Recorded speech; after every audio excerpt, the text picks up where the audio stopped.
Bud Jablonski is a man who, at first glance, seems like any other hard-working blue-collar worker in Los Angeles.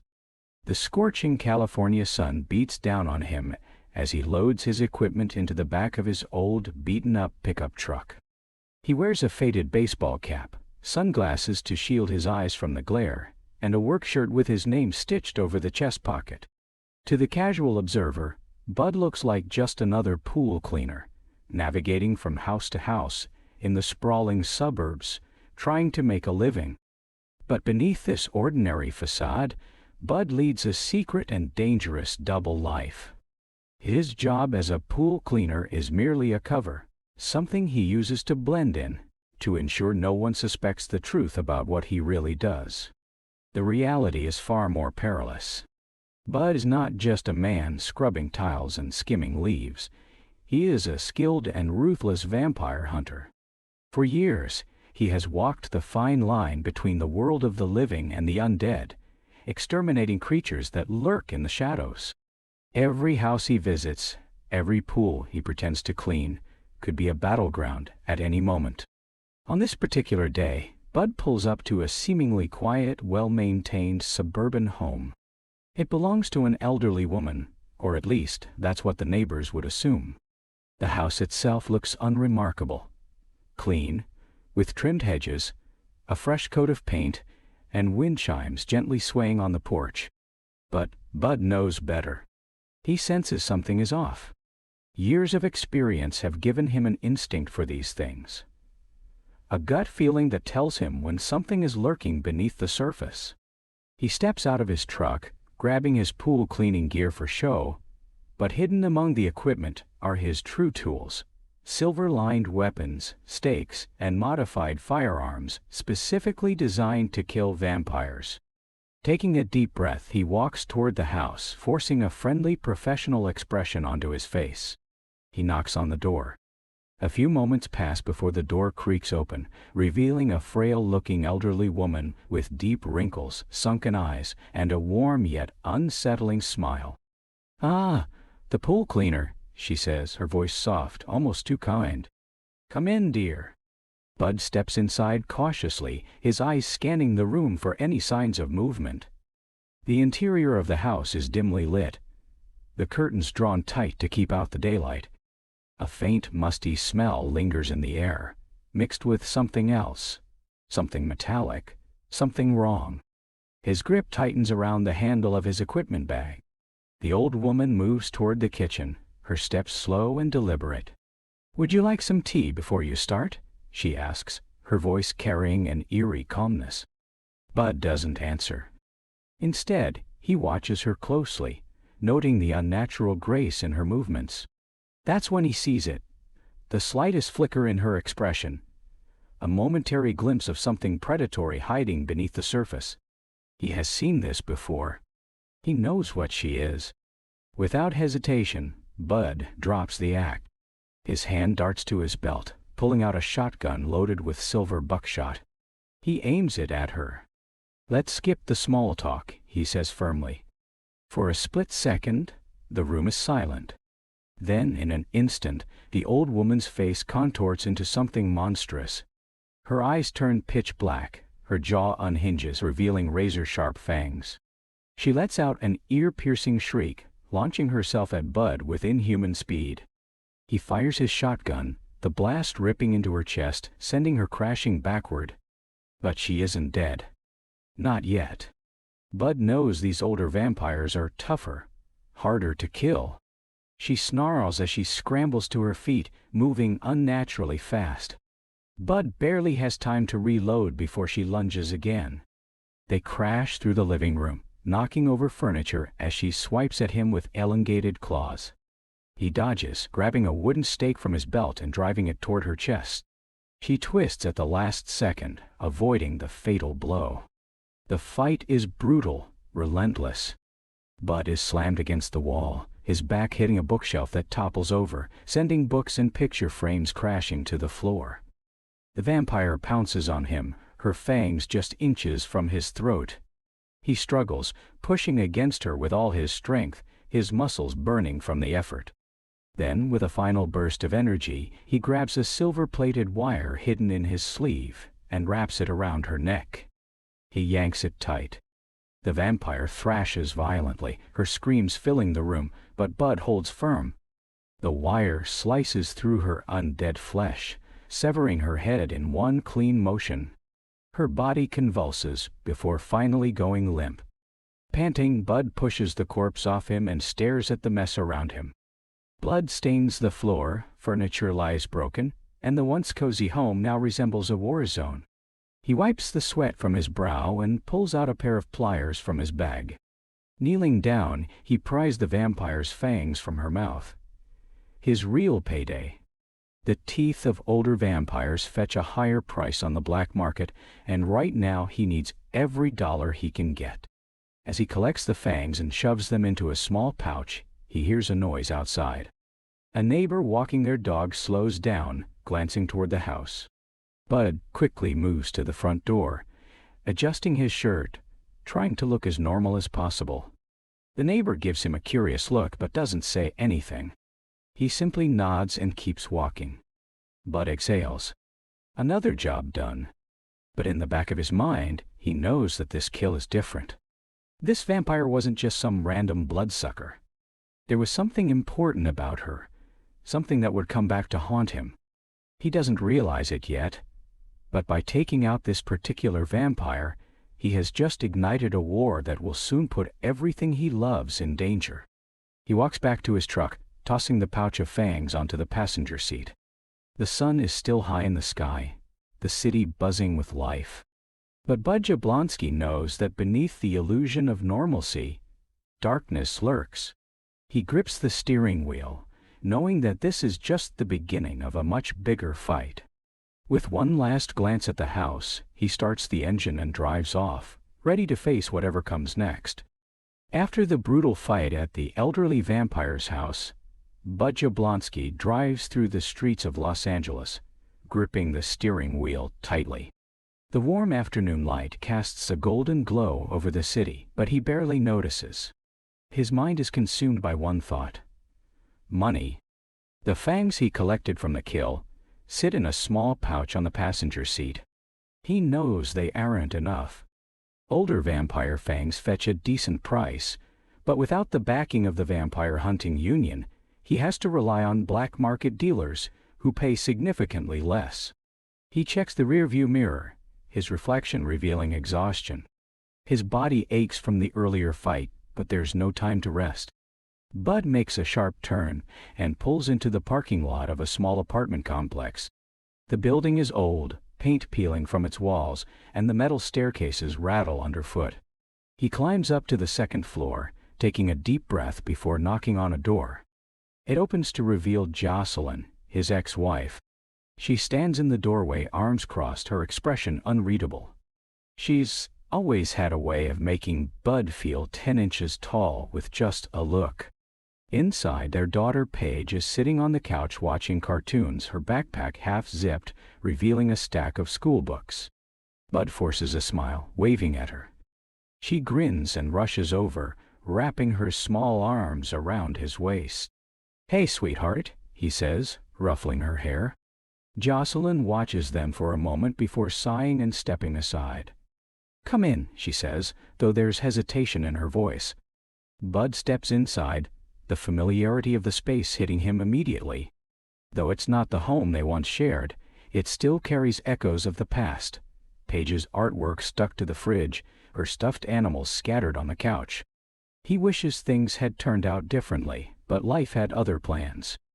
Jocelyn motions for him to sit at the small kitchen table while Paige returns to her cartoons. The air is thick with unspoken tension. Bud knows what's coming, but he's not ready to hear it. "I can't do this anymore, Bud," Jocelyn says, finally breaking the silence. "I can't keep waiting for you to get your act together. Paige needs stability. She needs security. She needs security." Bud leans forward, resting his forearms on the table. "I know. I'm working on it." She shakes her head. "You're always working on it. But the bills keep piling up, and I can't carry this on my own." She exhales, rubbing her temples. I've been offered a job in Florida. It's a fresh start, good pay, benefits, everything Paige and I need. The words hit Bud like a freight train. He grips the edge of the table, his heart pounding. You're taking her away? Jocelyn sighs. Unless you can come up with 10 grand in a week, I don't see another option. $10,000. In 7 days. The number echoes in Bud's head like a death sentence. That's not fair, he says, his voice low, controlled, but filled with desperation. You can't just take her away from me. I don't want to, Jocelyn says, her voice softer now. But she needs a stable life. You're always running around, barely making ends meet. What happens when you can't cover rent?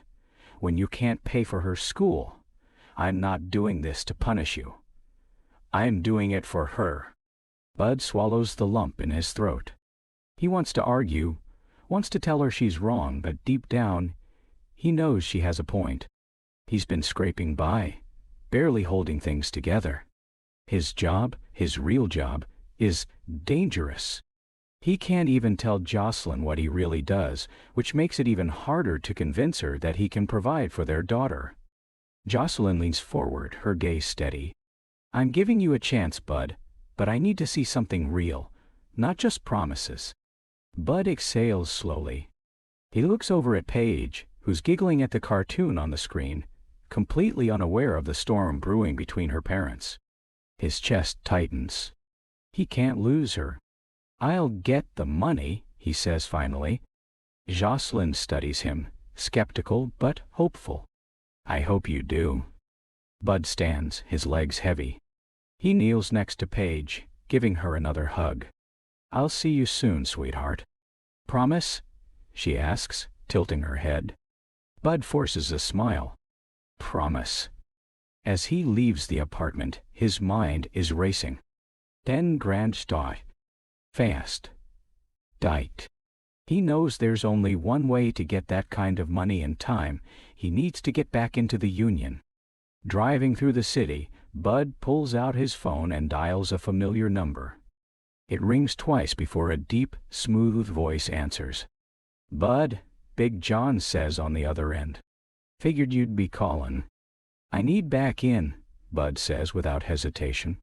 There's a pause. Ain't that simple, brother? You got kicked out for a reason. I don't care, Bud snaps. I need the money. Big John sighs. You still breaking the rules. Bud clenches his jaw. He knows what John is getting at, selling fangs on the black market instead of going through the union's official system. But the union's payout is slow, full of bureaucracy, and takes a bigger cut. That's why Bud had gone rogue in the first place. I'll do whatever it takes, Bud says finally. There's another long pause before Big John speaks again. All right, I'll talk to Seeger. But you're gonna have to play by the book this time. I get it. Meet me tomorrow, Big John says. And don't screw it up. Bud hangs up, staring at the city lights ahead. This was his chance. His last shot. As he drives, he grips the wheel tighter. He doesn't just need to make money. He needs to prove he can be the father Paige deserves. As the sun dips below the Los Angeles skyline, Bud Jablonski drives through the winding streets, his thoughts tangled in frustration and urgency. The city's neon lights flicker against his windshield, painting streaks of red and blue across his face. His hands grip the wheel tightly, knuckles whitening as he considers his next move. The union. It's his only shot at getting the money in time. The vampire hunting union isn't just a group of rogue hunters like him. It's an organized system, a powerful underground operation with strict rules, regulations, and government-level secrecy. Unlike the illegal black market dealers he's been working with, the union offers real money for vampire kills, rewarding hunters based on the type, age, and rarity of the creatures they exterminate. More dangerous vampires, especially the elders, fetch the highest bounties. But there's a catch. The union is strict, and Bud had burned his bridges with them a long time ago. As he pulls up to a nondescript warehouse on the outskirts of town, He takes a deep breath. This is where it all happens. The union's headquarters operates under the guise of an old industrial laundry business. Rows of delivery trucks parked outside, the scent of detergent masking the blood-soaked reality inside. No one would suspect that behind those walls, vampire hunting is a full-scale operation. Stepping out of his truck, Bud adjusts his jacket, feeling the weight of the stakes and silver bullets he always keeps on him. He knows what he's walking into. He's about to beg for a job from people who see him as unreliable, reckless, and, worst of all, expendable. Inside, the air is cool, sterile, and buzzing with activity. Hunters move around purposefully, checking their gear, logging kills, and exchanging fangs for cash. The walls are lined with weapons, silver-tipped knives, UV grenades, custom-made firearms, each designed for maximum vampire destruction. Bud feels a pang of nostalgia. He used to be a part of this. Used to walk these halls with pride. Then came the mistakes. The rule-breaking. The unauthorized kills. A deep voice cuts through his thoughts. Well, well, look who dragged his sorry ass back here.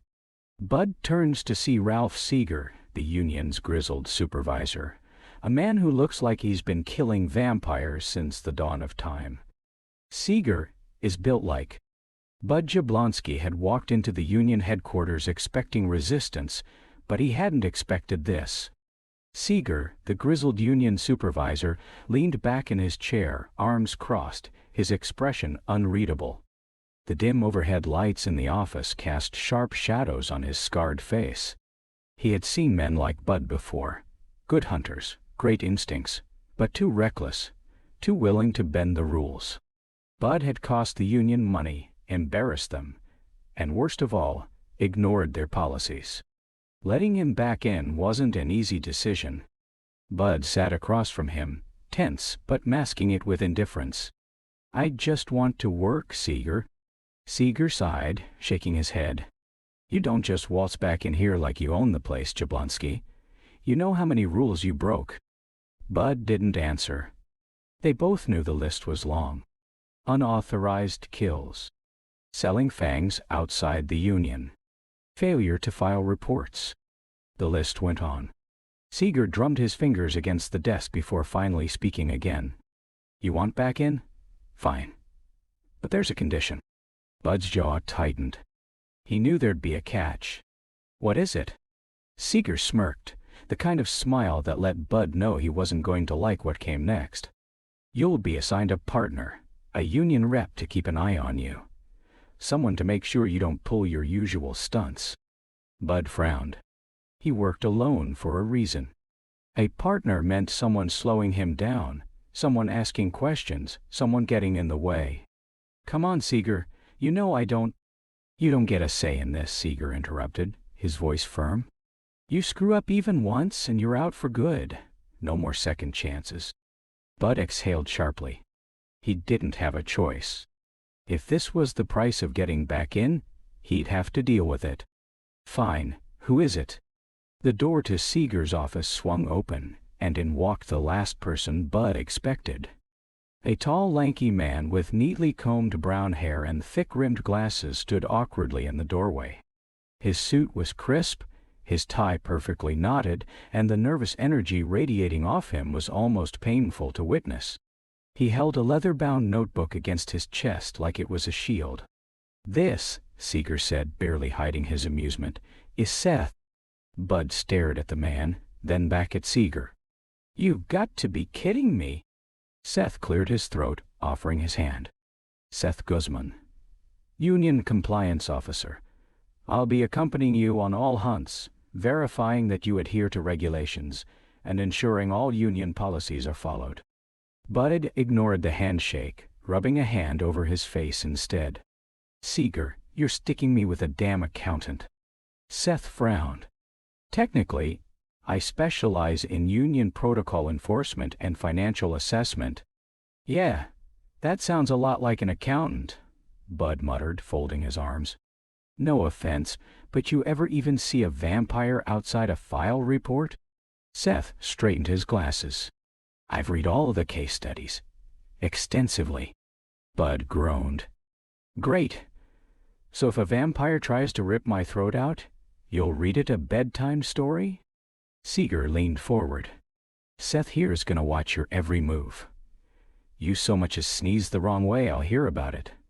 Seth gave an awkward but determined nod. I'll be ensuring that all guidelines are met. That means proper vampire identification, legal stake claims, and... Bud held up a hand. Let me stop you right there. I don't need a babysitter. Seeger smirked. You do now. Bud sighed, knowing this argument was a losing battle. The clock was ticking, and every second wasted was a second closer to losing Paige. He didn't have time to fight this. He needed the money, and if that meant dragging Seth along for the ride, so be it. All right, Bud grumbled, standing up. Let's get this over with. Seth beamed, adjusting his tie. Excellent. I've prepared an itinerary for optimal hunt efficiency, as well as a detailed breakdown of... Bud walked past him, out the door. Yeah. Just try to keep up, office boy. Seth hurried after him, flipping through his notebook. It's actually quite fascinating. There are 5 different vampire subspecies categorized by... Bud groaned again. This was going to be a long day. The neon glow of Los Angeles flickered against Bud Jablonski's windshield as he drove, gripping the steering wheel with more frustration than focus. The man in the passenger seat, Seth Guzman, was already proving to be as much of a headache as he had expected. Seth sat stiffly, his hands gripping a leather-bound notebook, which he had been scribbling in non-stop since they left the Union headquarters. Every few minutes he would glance at Bud, adjust his glasses, and clear his throat like he wanted to say something. Bud could feel it coming. So, Seth finally said, pushing his glasses up the bridge of his nose, I think we should go over the guidelines before we reach the target location. Bud sighed. We don't need guidelines. We need stakes, silver, and bullets. Seth flipped a page in his notebook, ignoring him. According to Union protocol, all vampire exterminations must be properly logged with timestamps, identification of vampire subspecies, and confirmation of neutralization before removal of fangs for bounty collection. Bud clenched his jaw. You do realize we're dealing with bloodthirsty monsters, right? They don't exactly line up and hand me a business card before trying to rip my throat out. Seth didn't seem fazed. Nevertheless, documentation is essential. The Union has strict policies on record-keeping. Bud exhaled loudly, turning onto a side street. They were heading toward a house in North Hollywood that had been flagged for potential vampire activity. It was a suspected nest, a small one, according to the tip-off, but even a handful of bloodsuckers could turn into a nightmare if things went sideways. You ever been on the field before? Bud asked, giving Seth a sideways glance. Seth hesitated. Well, technically, no. But I have extensively studied vampire hunter case files, post-mission reports, and combat strategies. Bud scoffed. So, you've read about fights, but you've never been in one. Seth straightened his tie. Theoretical knowledge can be just as valuable as experience. Bud chuckled darkly. Right. Well, let's see how that holds up when something with fangs is trying to eat your face. Seth didn't reply, instead jotting something down in his notebook. Bud pulled up outside the target house. It was an old single-story home, paint peeling from the siding, windows dark and lifeless. The lawn was overgrown, weeds crawling up the cracked pavement of the driveway. It had the look of a place that had been abandoned for years. But Bud knew better. He killed the engine and reached into the glove compartment, pulling out a modified handgun loaded with silver rounds. He checked the magazine, then holstered it at his side. Next, he grabbed a wooden stake, running his thumb over its sharp tip. Seth watched with visible concern. Is all that really necessary? Bud raised an eyebrow. Do you bring a calculator to work? Seth frowned. Well, yes, but... Then let me bring my tools. Bud pushed open the truck door and stepped out, cracking his neck as he surveyed the house. The air felt heavier here, like the world was holding its breath. He had learned to trust that feeling. It meant something was lurking inside. Seth reluctantly followed, clutching his notebook like it was a lifeline. As they approached the front door, Bud pressed a finger to his lips, signaling for silence. Seth nodded, though he already looked nervous. Bud reached for the doorknob and tested it. Unlocked. That was never a good sign. He pushed the door open slowly, the hinges groaning. The inside was just as run down as the exterior. Dust-covered furniture, cobwebs stretching across the ceiling, the faint stench of decay clinging to the air. Seth whispered, "Are we sure there are vampires here?" Bud didn't answer. Instead, he motioned for Seth to stay behind him as he stepped deeper into the house. His boots barely made a sound against the old wooden floor. Years of experience had taught him how to move without making himself a target.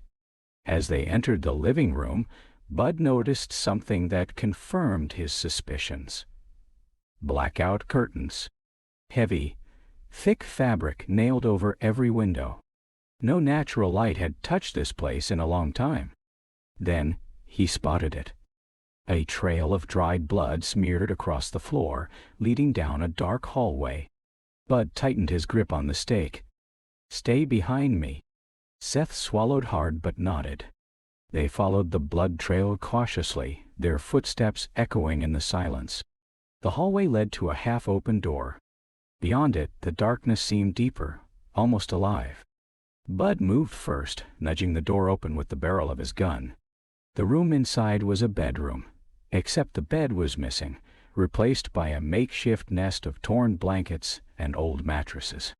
And in the center of it all, a figure crouched, its back turned to them. Seth gasped quietly. Bud raised his gun. The figure twitched, then moved unnaturally fast, twisting its head around in a way no human ever could. Its eyes gleamed in the dim light, reflecting hunger. Its mouth opened, revealing sharp fangs glistening with fresh blood. The vampire lunged. Bud fired. The silver bullet struck its shoulder, knocking it back, but it didn't go down. It hissed, its body contorting as it scrambled to its feet. Bud barely had time to react before it came at him again. He ducked, rolling to the side as its claws slashed through the air where his head had been. Seth yelped and stumbled backward, dropping his notebook. Bud didn't give the vampire a chance to recover. He drove forward, ramming the wooden stake into its chest. It let out a guttural scream, writhing as dark veins spread across its skin. Bud twisted the stake deeper. The vampire convulsed, its body shaking violently before finally going limp. A second later, it disintegrated into ash. Seth stared, wide-eyed, his breath coming in rapid gasps. That was horrifying. Bud smirked, dusting off his jacket. "Welcome to the job, office boy." Seth took a shaky step forward, adjusting his tie with trembling hands. That was a lower-class vampire, correct? Judging by the reaction time and lack of defensive measures? Bud chuckled. "Sure, let's go with that." Seth bent down to pick up his notebook, brushing off the dust. I should document this." Bud clapped a hand on his back, nearly making him fall over. "You do that. I'm going to collect the fangs." As he knelt down, pulling a pair of pliers from his belt, Seth shuddered. "I think I might vomit." Bud grinned. "First time's always the worst." Seth groaned. "This is going to be a long assignment." Bud yanked the fangs free, pocketing them. "You have no idea." And with that, they walked out of the house, the first of many hunts together. The ride back from the vampire nest was eerily quiet. Seth sat stiffly in the passenger seat, his eyes darting to the pouch of extracted fangs that Bud had casually tossed onto the dashboard. His notebook, once pristine, now had a crease down the center, its pages smudged from the dust and blood of their encounter. He had stopped writing somewhere between the vampire lunging at him and Bud driving a stake through its heart. Bud, on the other hand, was unfazed. He hummed along to the rock music playing softly from the radio, one hand on the wheel, the other drumming against the window. The thrill of the hunt had already faded for him. It was just another job, another check to cash. But he wasn't blind. He could see Seth still trembling slightly, his breathing uneven. "You good?" Bud finally asked, not taking his eyes off the road. Seth inhaled sharply, sitting up straighter. "Yes. No. He exhaled, rubbing his temples. "I don't know how you do this. That thing. It wasn't just an animal. It was thinking. It was aware. And it tried to kill us." "Yeah," Bud said with a shrug. "That's kind of their thing." Seth shook his head. "I've read hundreds of case files, studied vampire behavioral patterns, examined union reports, but being out there, seeing it firsthand, it's different. The way it moved, the way it looked at us." Bud smirked. "That's why I don't trust book smarts when it comes to hunting. You can read all the reports you want, but when a bloodsucker is coming at you full speed, the only thing that matters is if you've got the reflexes to put it down before it gets to you." Seth exhaled, pinching the bridge of his nose. "I feel like I aged 10 years in that house." Bud chuckled. "Welcome to my world, office boy." Seth adjusted his glasses, taking a deep breath before flipping open his notebook.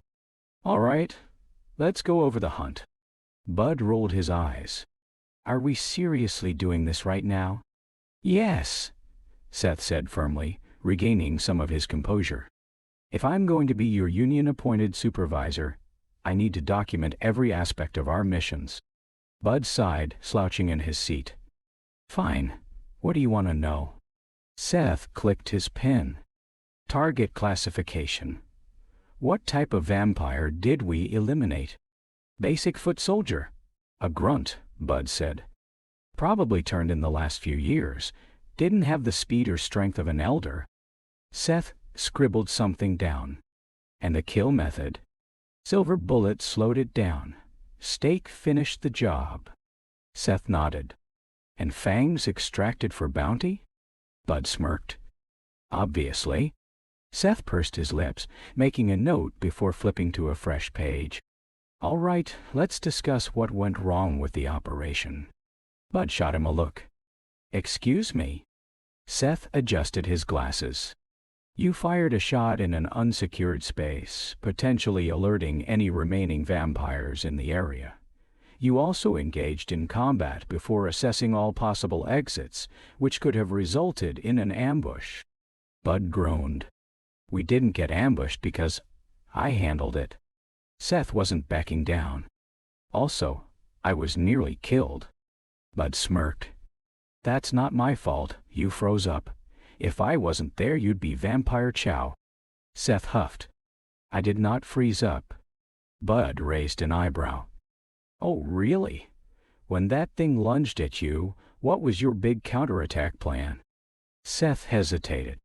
I was analyzing the situation." Bud laughed. "You were analyzing the inside of your eyelids, because you damn near passed out." Seth crossed his arms. "I was gathering data. There was no immediate need for physical engagement on my part." Bud just shook his head, still grinning. "Look, if you want to survive out here, you're gonna have to do more than take notes. These things don't care about your union policies. They don't care about documentation. The only thing they care about is turning you into a meal." Seth sighed, rubbing his forehead. "I'll do better next time." Bud glanced at him. He wasn't thrilled about having a partner, especially one who had never been in the field. But there was something about Seth that made him hesitate before dismissing him completely. Sure, the guy was stiff, overly analytical, and way too obsessed with paperwork, but at least he wasn't a complete coward. Maybe, just maybe, he'd last longer than Bud had initially thought. Just as Bud was about to say something, his phone buzzed in his pocket. He pulled it out and checked the caller ID. It was Big John Dynamite. Bud answered. "Yeah?" Big John's voice was calm but firm. "We got a problem." Bud sat up straighter. What kind of problem? Big John sighed. You remember that vamp you took out earlier today? The old lady. Bud frowned. Yeah, what about her? Turns out she wasn't just some random bloodsucker, Big John said. She was connected, and her people are pissed. Bud felt a cold weight settle in his gut. He'd been doing this long enough to know that not all vampires operated solo. Some had networks, families. And if he had just taken out someone important, that meant retaliation was coming. Who's looking for me? Bud asked, his grip tightening on the phone. Big John hesitated. You ever hear of Audrey San Fernando? Bud's blood ran cold. You're kidding. Nope, Big John said. That vamp you dusted, that was her daughter. Bud cursed under his breath. Audrey San Fernando wasn't just any vampire. She was one of the most powerful bloodsuckers in Los Angeles, a ruthless leader who had spent years building her empire. She owned half the real estate in the city, using her businesses as fronts to hide her growing vampire network. Hello, andito knows around, Jizurak Seo. How wide Selka? They are not. Beter than what not see all. They soon her businesses as fronts to hide her growing vampires. And now Bud had just given her a personal reason to come after him. Seth noticed the shift in Bud's expression. What's wrong? Bud put the phone down, staring straight ahead. We need to gear up, fast. Seth blinked. Why? Bud took a deep breath. Because we just pissed off the wrong vampire. Seth swallowed. How wrong? Bud started the engine, pulling away from the curb. Like, we're probably already on a hit list wrong. Seth turned pale. Oh. Bud accelerated, gripping the wheel. The hunt had just gotten a lot more complicated. The days following their initial hunt had been a blur for Bud. Between trying to navigate his new partnership with Seth, the looming threat of Audrey San Fernando's vengeance, and the pressure to keep his daughter in Los Angeles, the weight of everything seemed to be crushing him. Seth, for his part, was still trying to adjust to the field. He had calmed down after their first encounter with the vampire, but Bud could tell he wasn't fully comfortable with the chaos of it all. The books and reports he had studied hadn't prepared him for the raw, visceral reality of vampire hunting. Every day, Seth was getting closer to understanding that. But despite the tension, Bud couldn't deny that Seth had begun to grow on him, though not by much. Seth had a certain determination, an odd level of perseverance that kept him from folding under pressure. It wasn't much, but Bud had seen enough hunters in his life to know that survival in this line of work wasn't about skill alone. It was about grit. And Seth had a little bit of it. That morning, Bud received a call from Big John, his old friend and fellow hunter, the one who had once shown him the ropes in the Union. Got another job for you, Jablonski. Big John's voice crackled over the line. Something bigger this time. Bud leaned against the hood of his truck, the early morning sun warming his face. What's the deal? Big John sighed. We've got a nest to clear out, a real big one. And it's not just a nest of rabid vamps either. I'm talking about a network, a whole faction operating under the radar. Someone wants them gone and they're paying top dollar. Sounds like my kind of payday, Bud said, lighting a cigarette. Yeah, but there's a catch, Big John warned. I'm not sure who's calling the shots here, but I've got intel saying they've been connected to San Fernando's people. I don't know what this means yet, but I'd be careful.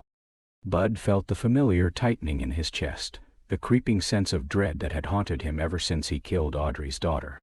He knew the peace he'd had up until that point was temporary, but he hadn't anticipated it would come crashing down so quickly. We need to move, Bud said, grinding out his cigarette. Where's the nest? An old warehouse off the coast. I'll send you the details. Bud hung up, his mind already working. They had no time to waste. Every moment they lingered, every second they hesitated, was another chance for the vampires to grow stronger and more organized. They had to hit hard, fast, and decisively. He called Seth. The phone rang a few times before Seth picked up. "Hello? We've got another job," Bud said flatly. "Get your gear ready. We're moving out in an hour." Okay." Seth's voice was shaky, but Bud didn't give him a chance to back out. They met at the Union Safe House a short while later, the air tense with unspoken words. Seth showed up, carrying his usual stack of notes and an oversized utility belt, stuffed with gadgets that seemed entirely out of place for a vampire hunt. Bud glanced at him, but didn't say anything. "Ready to do this?" Bud asked, his tone more serious than usual. Seth swallowed, his eyes darting to the ground. "I'm ready." Bud didn't respond. Instead, he grabbed a couple of stakes from a nearby weapons rack, handing one to Seth. "You'll need this," he muttered. Seth took the stake, his hands trembling slightly as he held it in front of him. "So what's the plan?" Bud's gaze was intense. "We hit hard, get in, wipe out the nest, and extract whatever intel we can. We don't know what we're walking into, but if it's tied to Audrey's crew, we're not coming back empty-handed." The two of them climbed into the truck, and Bud drove them through the winding streets of Los Angeles, the silence between them deafening. Every turn, every stoplight felt like it was taking them closer to the inevitable confrontation. Bud's mind raced, trying to figure out how they were going to pull this off. A small nest could be contained easily, but a network? That could be anything from a handful of vampires to an all-out war. They arrived at the warehouse just as the sun was setting, the sky bathed in dark purples and oranges. The large industrial building loomed ahead, its windows boarded up, its exterior worn and abandoned-looking. But Bud knew better. This wasn't a place to let your guard down. Bud signaled for Seth to stay low, the two of them moving around the perimeter of the building. He had been on enough hunts to know how to approach a place like this, quiet, swift, and strategic. If they barged in recklessly, they'd be dead before they even knew what hit them. Inside, the air was thick with dust and stale air. The interior was cavernous, filled with rusted machinery and old equipment. From the far corner, Bud could hear the unmistakable sounds of movement, scratching, low murmurs, and the occasional hiss. Vampires. And judging by the number of them, this was no small operation. Bud motioned for Seth to take cover behind a metal pillar as they carefully crept forward, weapons ready. The silence was suffocating, each step they took drawing them closer to the heart of the nest. Seth leaned over, whispering urgently, "How many do you think there are?" "Enough to make us regret walking in here without backup," Bud muttered, scanning the area. He could feel the hairs on the back of his neck stand up. This was no ordinary hunt. It was a trap. Suddenly, a vampire lunged from the shadows. Bud reacted instinctively, drawing his gun and firing. The silver bullet hit the creature square in the chest, sending it staggering backward. Seth froze, his mouth agape. "Shoot!" Bud barked, snapping him out of his trance. Seth fumbled with his gun, but before he could get a shot off, 3 more vampires emerged from the darkness. Bud pulled Seth out of the line of fire, ducking behind cover as the vampires circled them. "This is why we don't waste time, Seth," Bud growled, eyes narrowed. "Stay focused." Seth, shaking but determined, nodded and pulled the trigger. One of the vampires dropped to the ground with a shriek, but they were outnumbered. The others were closing in, faster than Bud anticipated. They needed to move, now. With his heart pounding, Bud lunged forward, taking out 2 more with swift, calculated strikes. He grabbed Seth's arm, pulling him toward the exit. "Move!" They ran, their footsteps echoing in the cavernous building as the remaining vampires hissed, chasing them. The only thing that mattered now was getting out alive. As they burst through the back door, Bud slammed it shut behind them, panting for breath. He glanced at Seth, who looked as if he had just run a marathon. That, Bud said between breaths, was just a warm-up. The warehouse was eerily quiet after the chaos of their fight, and as they slipped out the back door, the sounds of the night seemed to envelop them. The hum of city life in the distance felt like a world away from the adrenaline-fueled violence they had just escaped. Bud Jablonski didn't bother checking the time, but he knew they had been in that hellhole longer than planned. He glanced at Seth, who was still breathing heavily, his face pale but resolute. Seth had fought. Well, more like reacted in survival mode, but that was something. Bud had expected the guy to freeze up entirely, but there was something in his eyes now that hadn't been there when they first met. A little more fire, a little more awareness. He wasn't the same person who had stumbled through the first encounter. "You good?" Bud asked, his voice steady. Seth wiped his brow with his sleeve, still trying to catch his breath. "Yeah, I'm fine. Just..." He looked down at his gun, his grip tight, like he wasn't sure whether he should be more afraid of it or the creatures they had just fought. Bud could understand that. It wasn't easy getting used to carrying the tools of death, especially when they were the very thing that kept you alive. The weight of a gun, a stake, and a blade felt different when you knew it could mean your survival or your death. But that was part of the job. They didn't have time to process the aftermath. The mission wasn't over. Not by a long shot. Big John had said it was a network, and Bud wasn't about to let something this big slip through his fingers. The price on their heads would be astronomical, and Audrey San Fernando's influence had already stretched far too deep into the city's underbelly for him to ignore. "We've got work to do," Bud said, his voice firm. "Grab the fangs, we're getting out of here." Seth nodded and walked over to where the bodies of the fallen vampires lay, still smoldering from the silver bullets. He crouched next to one of the bodies, awkwardly fumbling for his pliers. Bud didn't bother offering help. He knew Seth would have to learn this part eventually. Extracting fangs wasn't glamorous, but it was necessary. The black market trade in vampire fangs funded a lot of the union's operations, and that money didn't come easily. As Seth worked, Bud scanned their surroundings, his hand constantly on the grip of his gun. His instincts were honed over years of fighting and surviving in the world of vampires, and something was gnawing at him. The way the warehouse had felt, the way it had been too quiet even before the fight, it all pointed to something bigger than just a random nest. There was structure here. Organization. When Seth finally stood up holding a pouch of fangs, Bud turned to him. "You notice anything weird about that place?" Seth looked confused at first, then seemed to understand. "It was a nest." "What do you mean, weird?" "It wasn't just a nest, Seth," Bud replied. "That was a well-placed hideout. A safe house for more than a handful of vamps.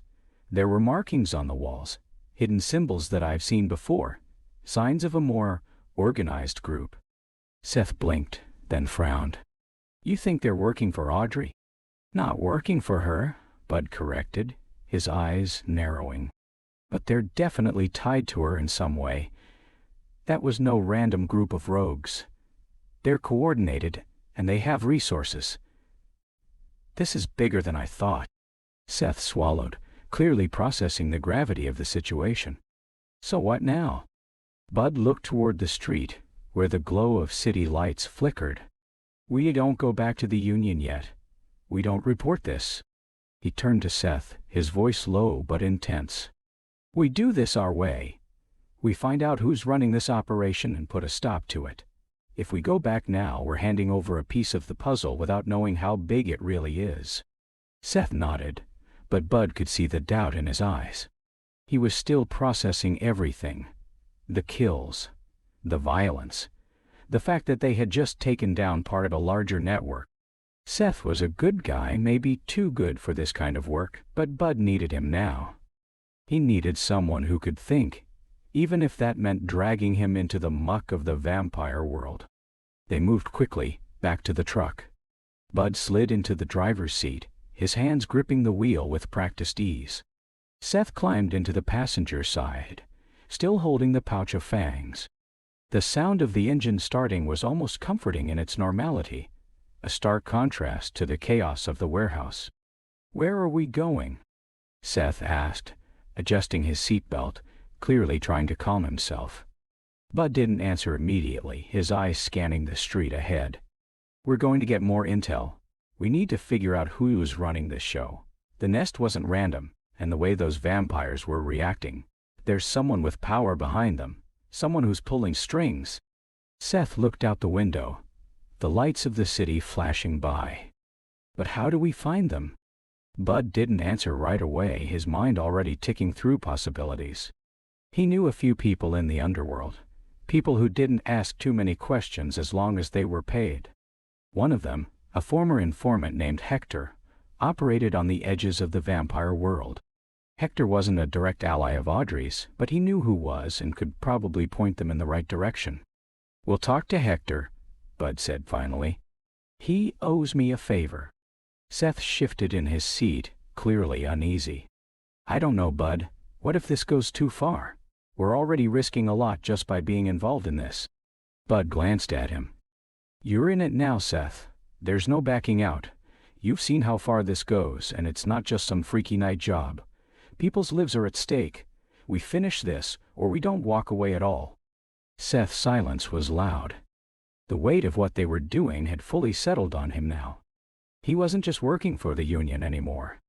He wasn't just following regulations. He was part of something that stretched far beyond his initial understanding, and it would take everything he had to survive it. As they drove into the heart of the city, Bud couldn't shake the feeling that they were walking into the lion's den.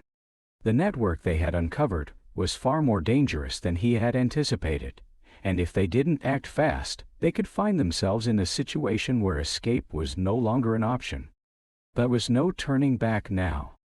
Audrey San Fernando's empire had just shown its teeth, and Bud was ready to bite back. "Hold tight," Bud muttered, his grip tightening on the wheel. "This is about to get real ugly." The streets of Los Angeles seemed quieter now, almost too quiet. Bud could feel the shift in the air, a subtle change that made his skin crawl. He had been hunting vampires for years, but even now, when he was walking into what seemed like a well-set trap, the tension in his gut was harder to ignore. The war was no longer just about eliminating isolated vampires. He was up against something much bigger, a well-organized network with a plan. Driving through the dimly lit streets, his thoughts drifted back to Audrey San Fernando. Her reputation alone was enough to send a shiver down anyone's spine. She wasn't just any vampire. She was a power broker in the undead world. Audrey had built an empire over the decades, spreading her influence across the city by buying up real estate, businesses, and even getting her fingers into the local government. Her people were everywhere, hidden in plain sight, and she had resources that no other vampire faction could match. She had learned from centuries of survival, and she was prepared to do anything to ensure her dominance.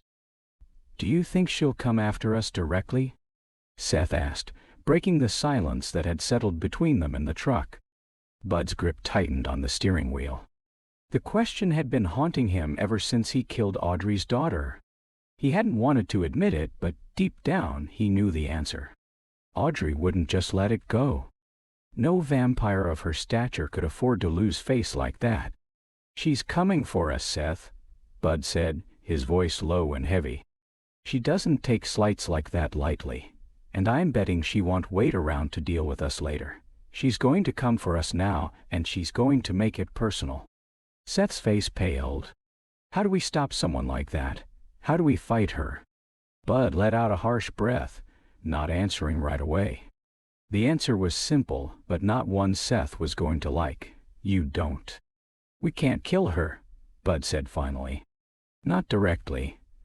Audrey's too powerful, and she's been around too long. She knows how to survive, but we can make things harder for her. We can break her down piece by piece, hit her where it hurts, destroy her operations, her contacts, her resources. Force her to take us seriously. Force her to take us seriously." Seth's hand was resting uneasily on the handle of his gun, his knuckles white with tension. But what if we fail? What if we can't stop her? Bud glanced over at him, his eyes narrowing. Seth was scared. That much was clear. But fear was something Bud knew how to use. Fear could make you reckless or sharp. He wasn't sure yet which side Seth would lean into. "We won't fail," Bud said firmly. "We've got the upper hand for now. Audrey doesn't know who we are yet, and we need to use that. We'll get to Hector first. He'll know where to hit her." Seth nodded, though he still looked uncertain. Hector was an old contact of Bud's, a smuggler with connections in all the right places. He wasn't exactly a stand-up guy, but he owed Bud a favor, and that favor was about to come due. They parked a few blocks away from Hector's known hideout, a dilapidated building near the docks. The area was desolate, the only sounds being the hum of industrial machinery in the distance and the occasional seagull's cry.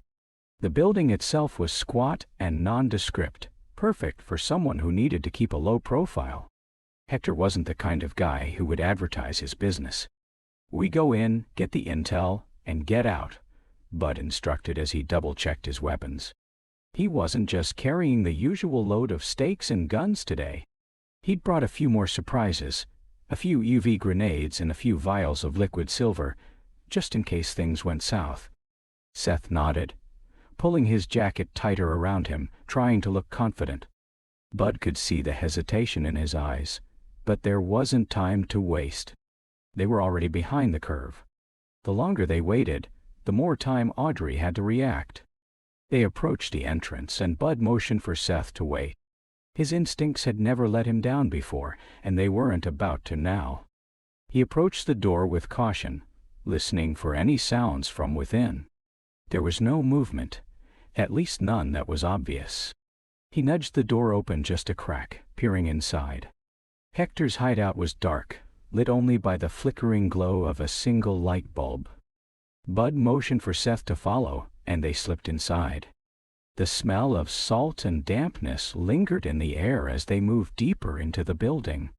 The walls were lined with crates and boxes of all shapes and sizes, most of them unlabeled, stacked haphazardly in a corner.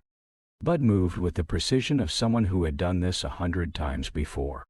Every step was calculated, every sound analyzed.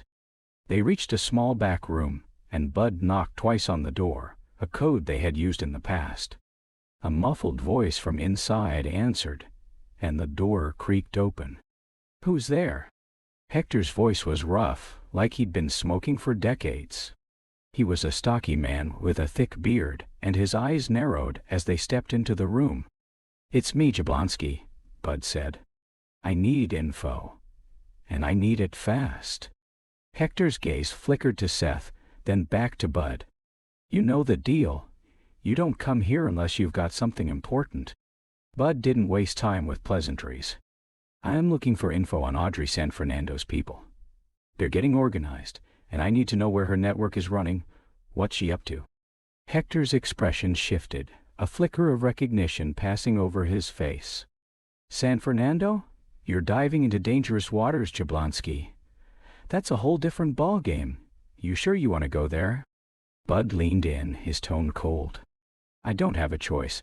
I've already made a mess of it, and now it's her turn." There was a long silence before Hector grunted, leaning back against a crate. "I've heard whispers. There's a safe house on the east side. Nothing big, just a few vamps hiding out. But they're connected to something larger. She's trying to set up a full operation in the city.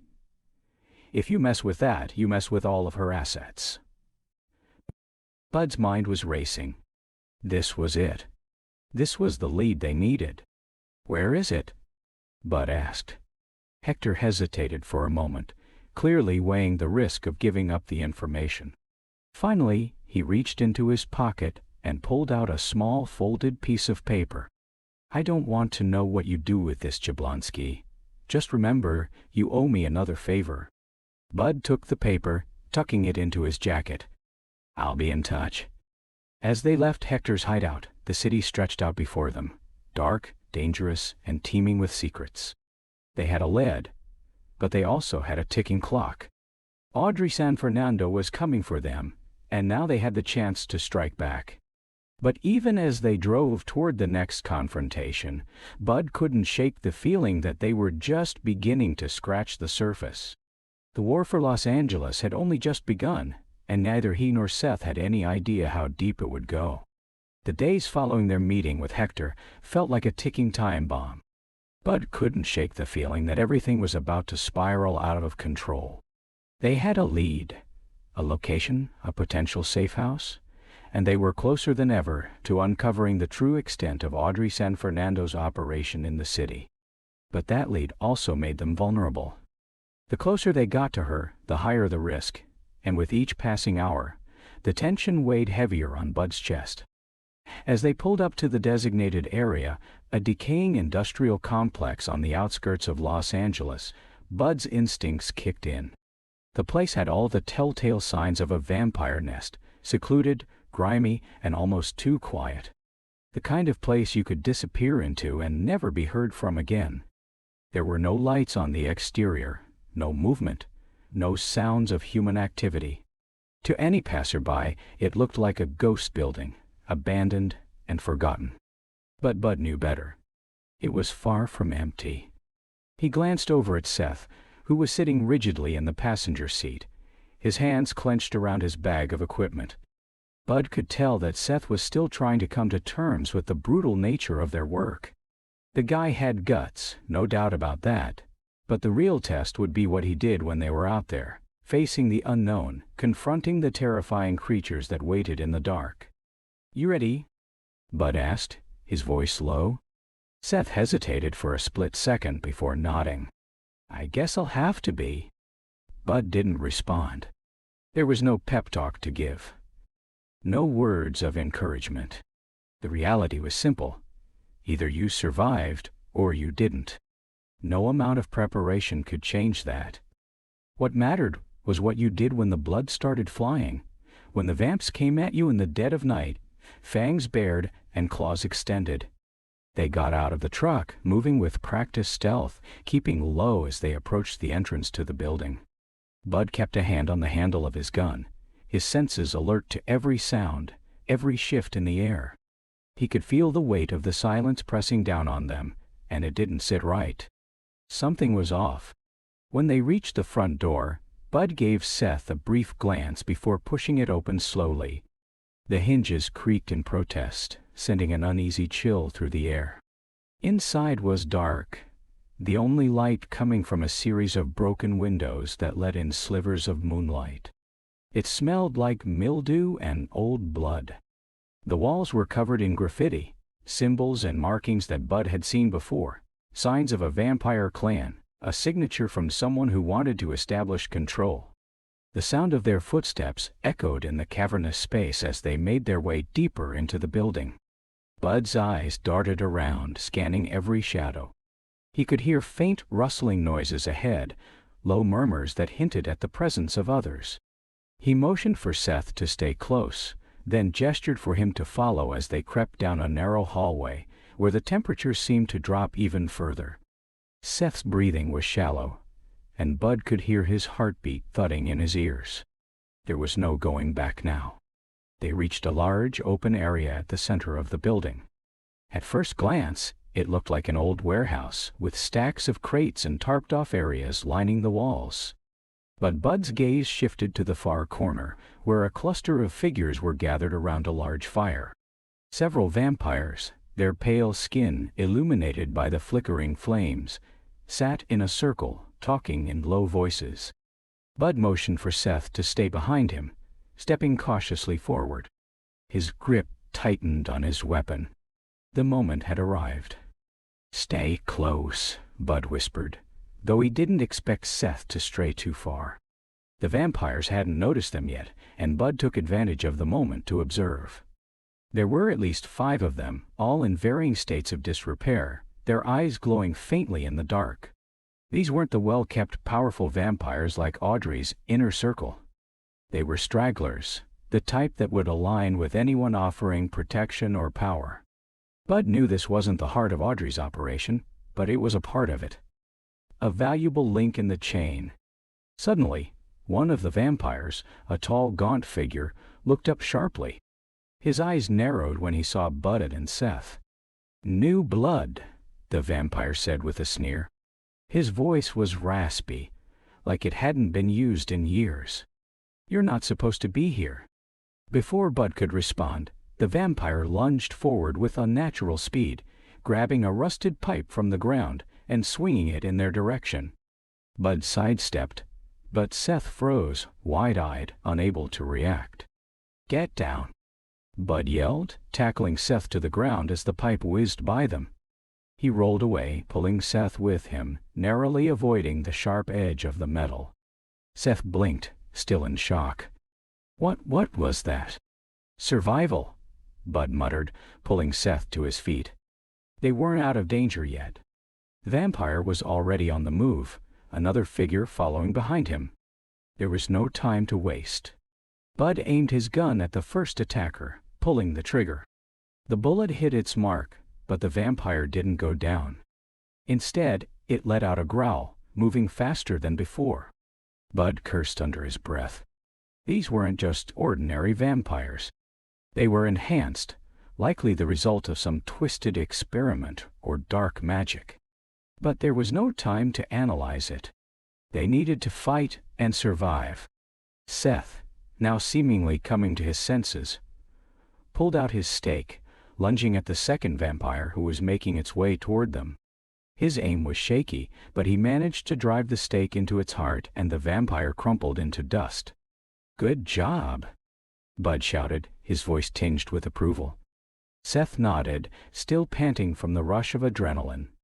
"It wasn't as hard as I thought it would be." Bud grinned briefly before turning his attention back to the remaining vampire, which was already closing in on them. He had no intention of letting it get any closer. With one fluid motion, he drew another silver bullet from his belt and fired at the vampire's head. The creature staggered back, its face contorting in agony, but it didn't fall. It was going to take more than bullets. Bud sprinted forward, closing the distance, and with a swift motion, he pulled out his silver-tipped knife. He slashed it across the vampire's chest, feeling the blade sink into its flesh. The vampire shrieked, stumbling backward. "Now!" Bud yelled to Seth. Seth, still shaking, managed to steady himself, his stake poised for another strike. He lunged forward with a newfound confidence, driving the stake into the vampire's heart. The vampire let out a final ear-piercing scream before collapsing into dust. Breathing heavily, Bud wiped the sweat from his brow. "Good job, Seth. That's what it's about." Seth looked at him, still in shock, but visibly relieved. "Hey, I can't believe we did that." Bud's gaze darkened. "We're not done yet. There's more where that came from. These vamps aren't the ones you should worry about.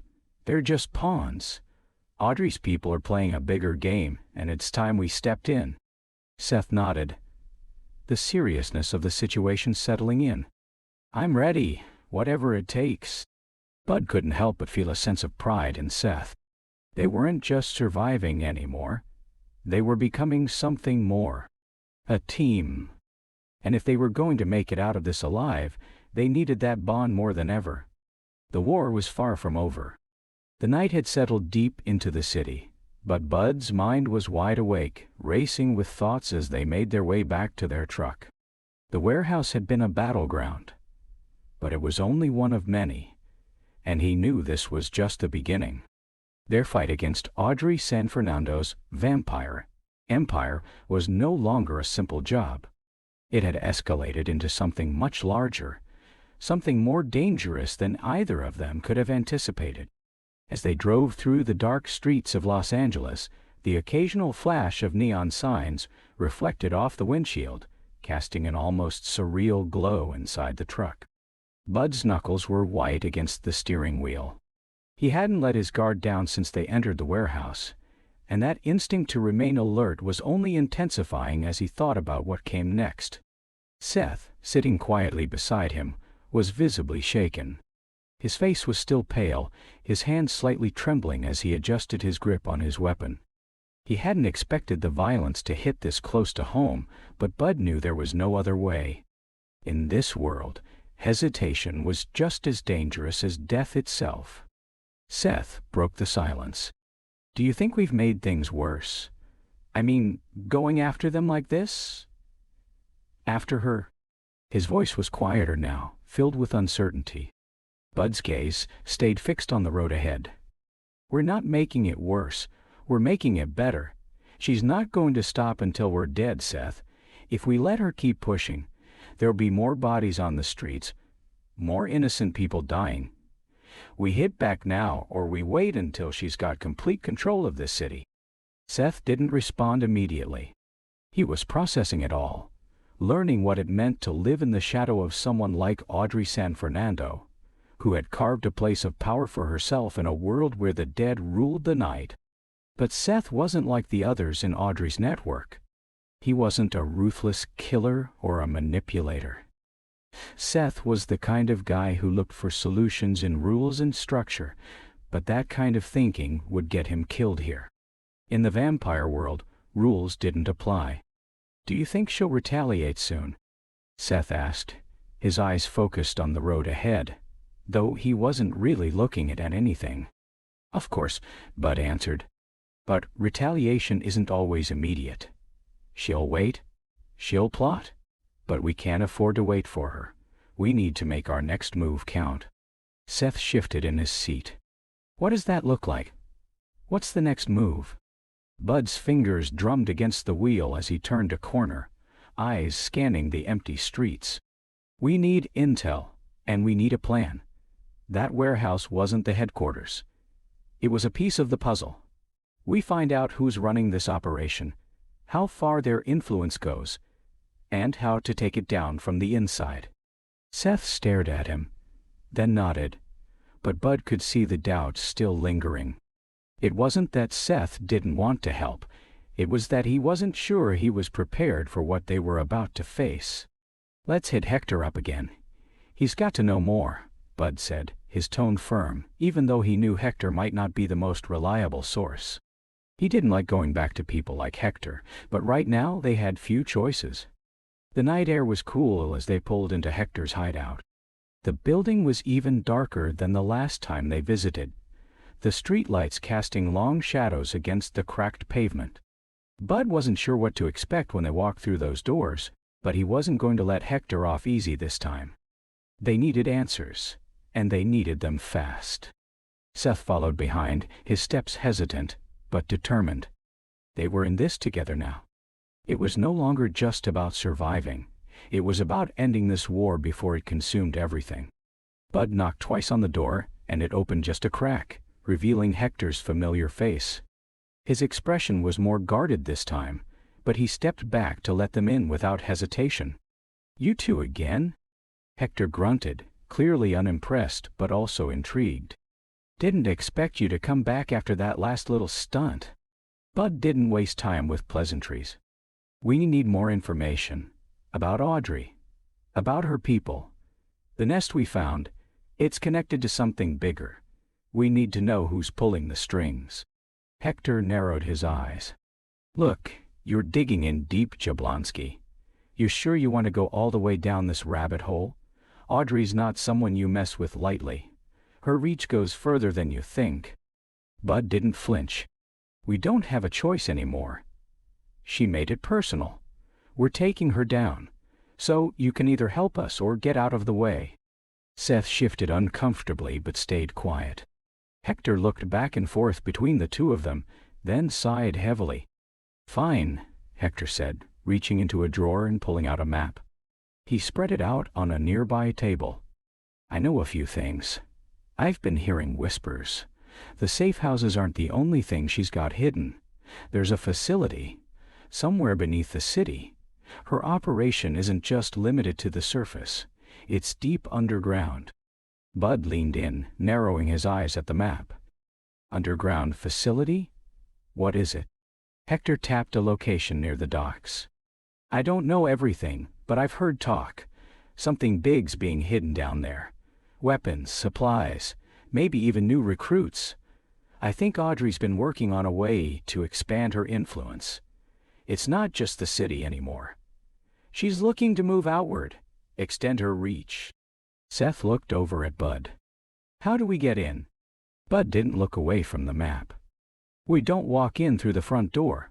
We find the entrance, we take it out from the inside. We hit her where she doesn't expect. Hector shrugged. You're gonna need more than a few silver bullets for this one. That place is fortified. Guards, traps, maybe even more vampires. Bud didn't flinch. We'll deal with that when we get there. What matters is getting the intel we need and making sure Audrey knows we're coming for her. There was a long pause before Hector spoke again. You're either really brave or really stupid, Jablonski. But either way, I'm not getting involved any deeper. You want the location? Fine. But if you don't come back from this, I'm not taking responsibility. Bud looked at him, his expression hard. Don't worry, Hector, we'll be back. They left Hector's hideout without any more words, the weight of what they were about to do pressing on them both. The underground facility could be a turning point, a place where they could finally destroy Audrey's operation from the inside out. But it could also be their grave. The risks were too high, but what else could they do? Seth's voice broke the silence as they got back into the truck. Do you really think we can do this? Take her down for good? Bud's eyes were fixed on the road ahead, his jaw tight. We don't have a choice. We either stop her or we let her destroy everything we've fought for. Seth swallowed hard. Then let's do it. Bud nodded. The fight was far from over, but now they had a plan. A dangerous, reckless plan. But a plan nonetheless. They were walking straight into the heart of enemy territory, and it would take everything they had to make it out alive. But there was no turning back now. The plan had been set into motion, and now Bud couldn't afford to second-guess himself. The information Hector had provided was a sliver of hope in an otherwise dark and twisted world, but it came with a catch. Audrey San Fernando's underground facility was heavily fortified, protected by not only her vampire minions, but possibly more nefarious traps and high-level security measures. Bud's mind was still racing as they drove through the back streets of Los Angeles, heading toward the docks. The city seemed different now, quieter, as if it too was holding its breath. The neon lights of the urban sprawl flickered in the rearview mirror as the truck rolled down narrow alleyways, heading for the location Hector had marked on the map. Seth sat in the passenger seat, glancing nervously at the surroundings. He'd come a long way from the timid office worker who had been assigned to babysit Bud. He was still shaking off the remnants of the warehouse fight, his hands tightening around the handle of his gun. The weight of the moment was starting to sink in for Seth. This wasn't just a routine hunt anymore. This was war. We're getting close, Bud muttered, his eyes scanning the street ahead. Stay sharp. Seth nodded, but Bud could see the trepidation on his face. It wasn't just the fear of the unknown. It was the realization that this mission was no longer about surviving a vampire attack. They were about to go up against a well-guarded fortress, and their odds of success weren't great. But Bud wasn't thinking about failure. Not now. They arrived at a dilapidated building near the water's edge, the place so far removed from the glitzy La nightlife that it felt like a different world entirely. The air here was thick with the scent of salt water, decay, and something else, something unmistakably sinister. Bud killed the engine, his eyes scanning the perimeter. The old factory was almost entirely obscured by darkness, its windows boarded up and its structure barely standing. Okay, Bud said, breaking the silence. This is it. The entrance should be on the far side. It's hidden under the old docks. We'll have to move fast once we get in. This isn't going to be a covert mission anymore. Seth looked over at him, his face pale under the dim moonlight. You sure this is the right move? Bud didn't hesitate. It's the only move we've got. Audrey's not going to stop until she owns this city. If we don't act now, we'll lose everything. This isn't just about killing a few vamps, this is about cutting off the head of the snake. Seth swallowed hard. And if we fail? Bud gave him a hard look, his eyes burning with purpose. We don't fail. The two of them exited the truck and crept toward the building. Every step was calculated, the silence between them thick with anticipation. The air felt colder the closer they got to the building, and Bud couldn't shake the feeling that they were being watched. Even now, at the entrance, there were signs that this wasn't just an abandoned warehouse. It was a military-grade compound, complete with hidden defenses and surveillance systems that would make anyone think twice before attempting an invasion. "Stay low," Bud instructed.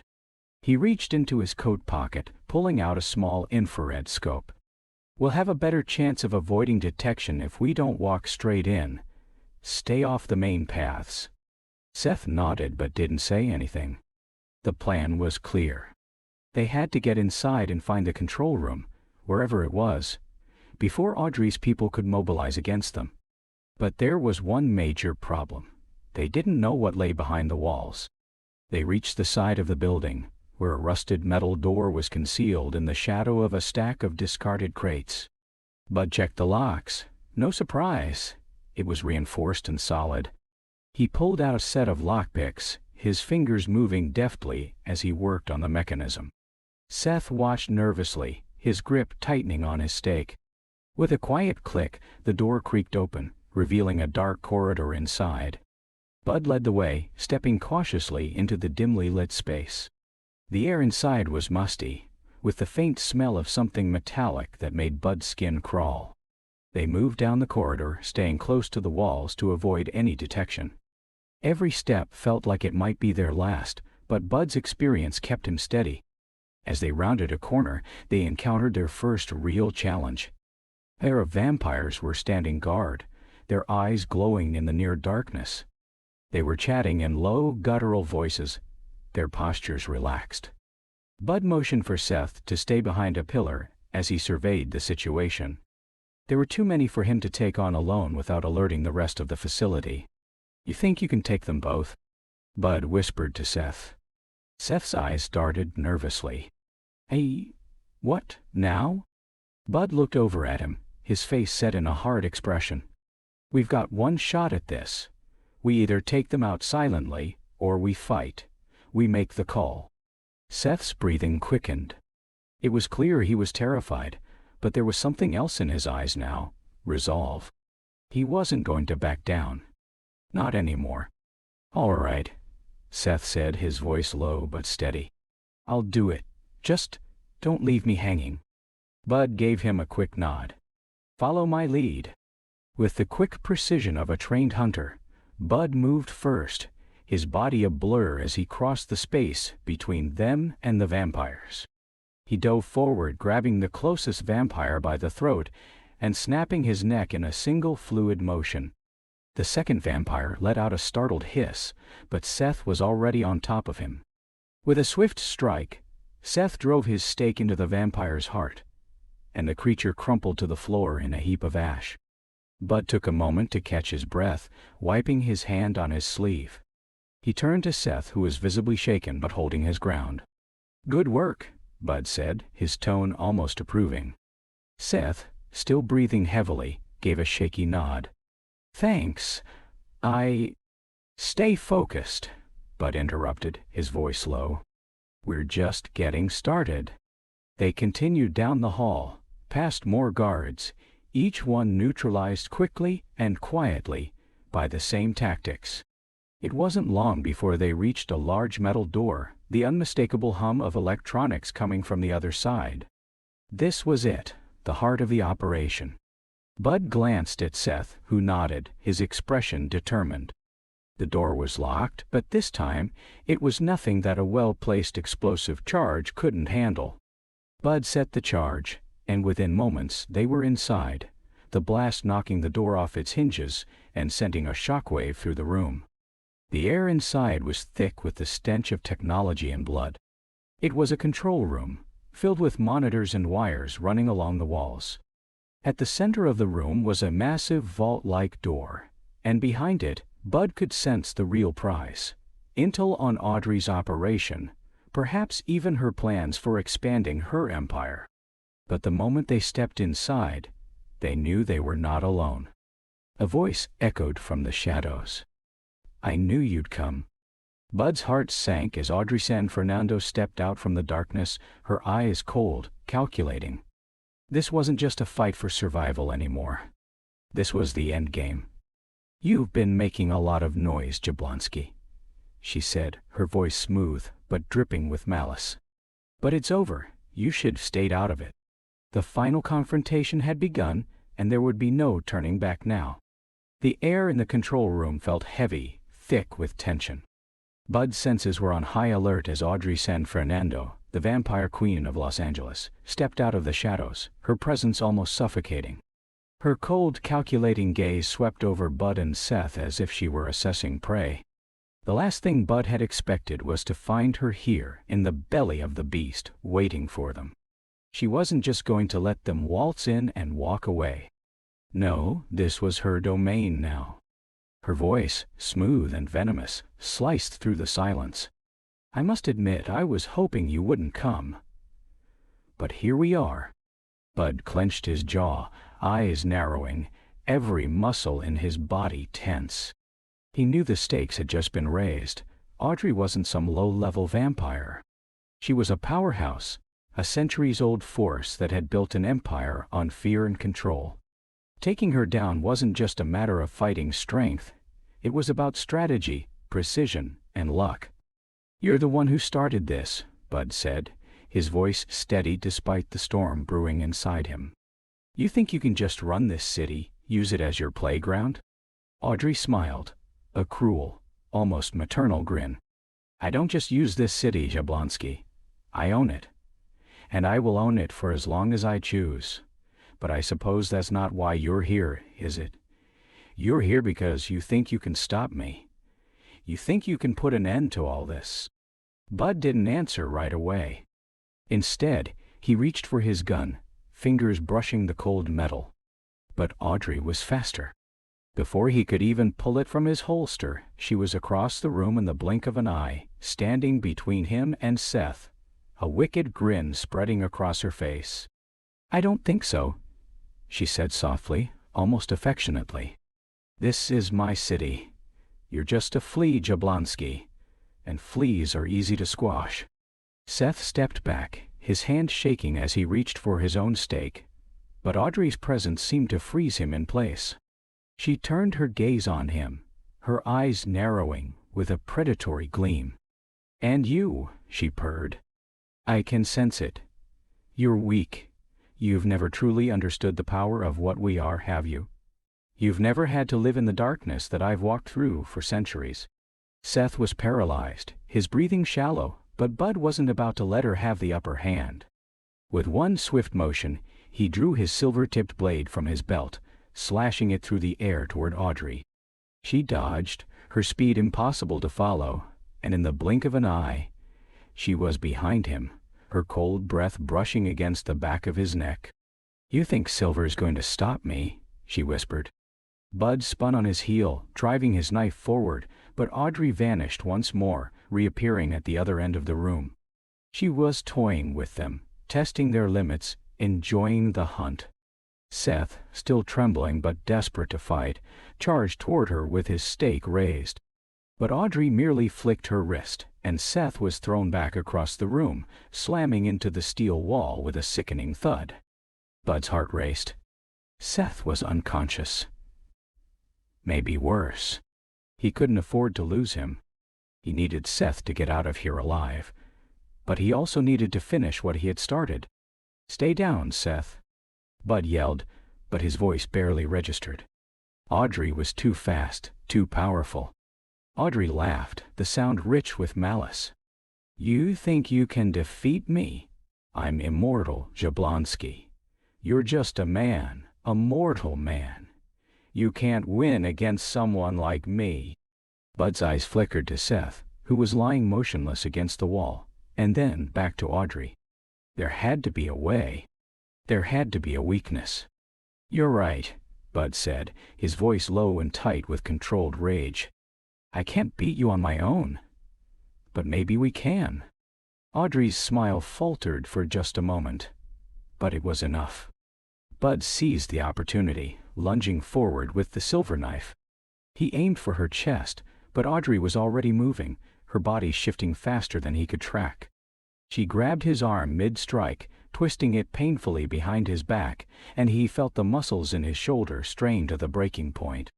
Did you really think this would end any differently? Audrey hissed in his ear, her cold fingers digging into his skin. You were always going to lose. You were always going to fail. Bud gritted his teeth, fighting through the pain, and as he struggled, he caught a glimpse of something in the corner of his eye. The control room.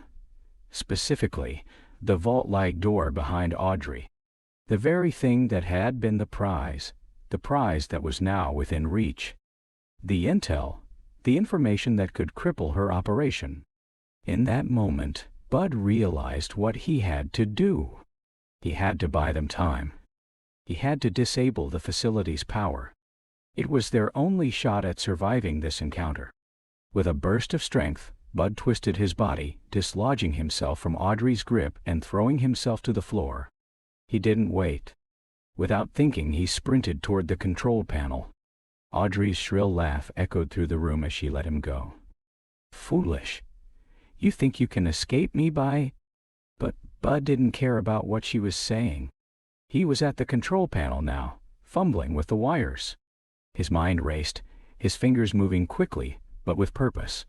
He needed to cut the power to the entire facility, shut down her surveillance, disrupt her security.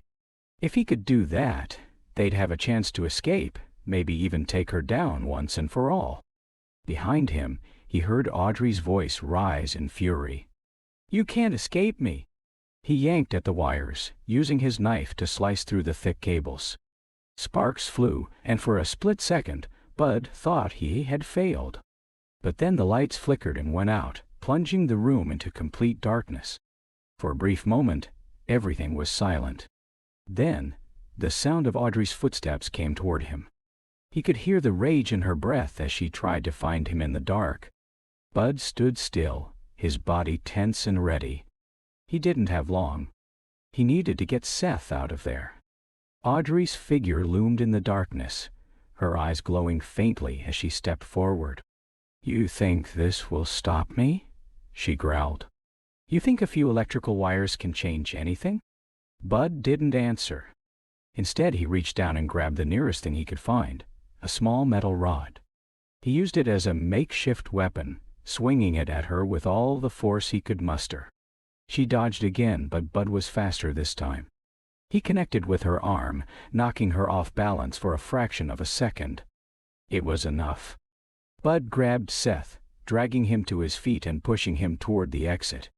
Move, Seth, now. They stumbled toward the back door, but Audrey wasn't done yet. She was coming for them, faster than ever, angrier than ever. The power was down, but the fight was far from over. Seth groaned, his body still weak from the earlier impact, but he pushed through the pain. Together, they ran, adrenaline coursing through their veins as they burst through the door and out into the night. Behind them, Audrey's voice echoed, filled with fury and promises of vengeance. But Bud didn't stop. He couldn't afford to. They were in a race against time now, and Audrey was more dangerous than ever. They had made it this far, but the real fight had only just begun. The air outside the building was thick with tension, and the distant sounds of the city felt like they belonged to a world far away. For Bud Jablonski and Seth, it was as if they had stepped into a new reality, a world where the normal rules no longer applied, where danger lurked in every shadow and survival meant more than just outlasting another night. The adrenaline that had carried them through the dark corridors of the facility still surged through their veins, but now it was joined by a heavy weight of uncertainty. They had escaped, barely, but the cost of that escape had been high. Seth, though conscious, was still shaken from the earlier fight. His body was stiff, his movement sluggish, but he didn't complain. He was learning quickly that in this world, complaining didn't keep you alive. It was just another form of weakness. The same world where vampires could kill in an instant and where enemies like Audrey San Fernando didn't take kindly to being crossed. Bud was already a few steps ahead, keeping his head on a swivel. He knew that Audrey wouldn't let them leave without a fight. She was too powerful, too entrenched in her operations to let a small attack like theirs go unanswered. Every move they made now had to be calculated. It wasn't just about surviving the night anymore. It was about surviving everything she could throw at them. "Are you okay?" Bud asked, glancing at Seth as they crouched low behind a row of dumpsters, keeping their bodies concealed from any potential watchful eyes. Seth's response was slow, measured, as he caught his breath. "Yeah, I think so. Just, everything's happening so fast." Bud nodded, understanding exactly what Seth was going through. The first time you faced a real threat, it was overwhelming. It was hard to understand how someone could be so ruthless until you were in the thick of it. Until you saw the true power of the vampires, their speed, their ferocity. Seth had learned that lesson the hard way, but Bud couldn't afford to go soft on him now. They had to push forward.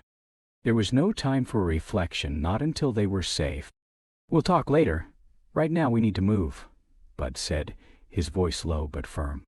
"Audrey will have backup out looking for us by now, and she's not the type to let her enemies walk away. We can't stay here."